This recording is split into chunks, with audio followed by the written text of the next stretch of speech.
The uncharted territory of a man's autumn. Why living alone is not an ending but a grand beginning, they call it an empty nest. But that has never felt like the right term to me.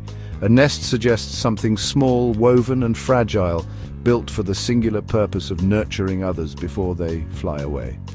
My house is not a nest. It is a command center, it is a library, it is a museum of a life richly and sometimes poorly lived. It is a launch pad. For the first time in perhaps 60 years, the space around me is filled not with the demands of others, but with a resonant, powerful silence. And in that silence, I have discovered the most profound music of my life, the symphony of my own freedom. This is not a story of loss, but of discovery. This is for the man who has worn the hats of son, husband, father, provider and boss, and now wonders with a curious heart what hat is left for just him. The world is yours. The unshackling of time.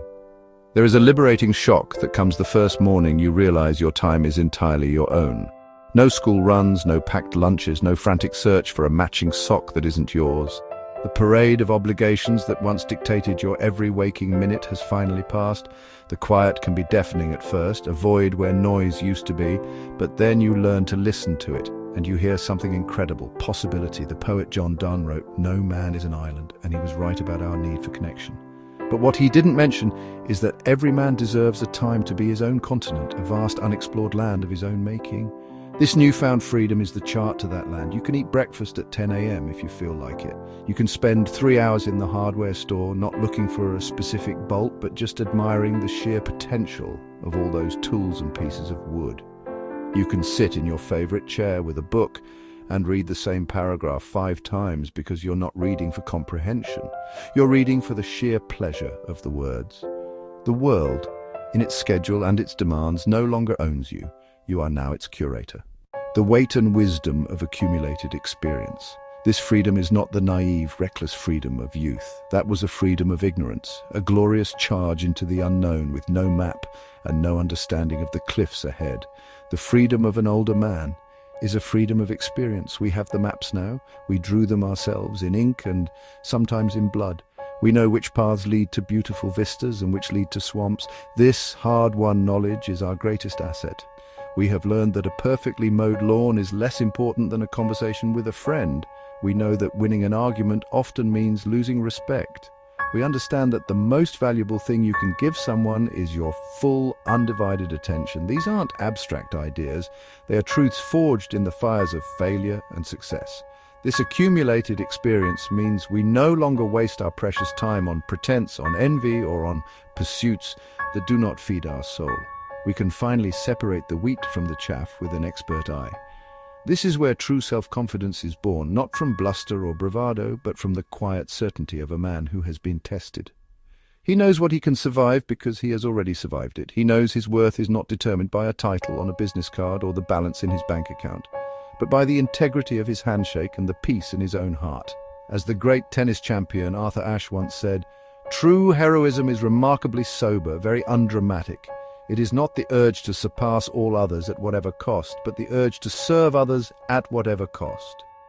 We have learned that winning isn't everything, especially when you've already been the champion in your chosen arenas. The drive to compete morphs into a desire to contribute, to mentor, to share the wisdom of the path we've walked. The bucket list, not a checklist, but a compass. And so, with this freedom and this wisdom, we look forward. The horizon is no longer a threat, it is an invitation. That bucket list ceases to be a whimsical fantasy scribbled on a napkin and becomes a mission statement for your remaining years. For me, it is the dust of Egypt I wish to feel between my fingers. I want to stand before the pyramids, not just as a tourist, but as a man.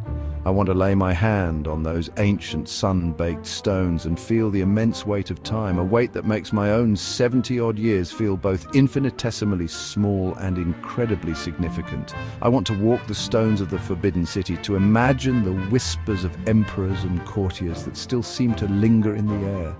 These journeys are not about escape, they are about pilgrimage. They are about connecting my story to the story, about seeking truth and mystery in the places where they have accumulated for millennia. The sole survivor, a debt of memory. There is, of course, a profound bittersweetness to this chapter. With this freedom comes a certain solitude. I look around at the photographs on my mantelpiece, the young men with thick hair and foolish grins ready to take on the world. I'm now the lone survivor of that particular band of brothers. I carry them with me. Their laughter echoes in my silence. Their advice comes to me at unexpected moments. To be the last man standing is not a title one seeks. It is a responsibility. It is a debt. I live for them now too. I feel a duty to appreciate the sunrise they cannot see, to savor the meal they cannot taste, to embark on the adventure they can no longer take. Their memory is not a chain holding me to the past. It is a fuel propelling me into the future. It is a stark reminder that this freedom, this beautiful, quiet autonomy, is a gift not given to all. It must be honored. So to any man who finds himself alone in a house that seems too quiet, I say this. Do not see the empty chairs, see the open door. Your accumulated experience is your power. Your self-confidence is your compass. Your freedom is your fuel. The world in all its truth and mystery is still yours. It is waiting for you to explore it not as the man you were, but as the man you have truly become. The champion has hung up his gloves for competition, and now he is free to use his strength to build, to explore, and to simply, deeply live.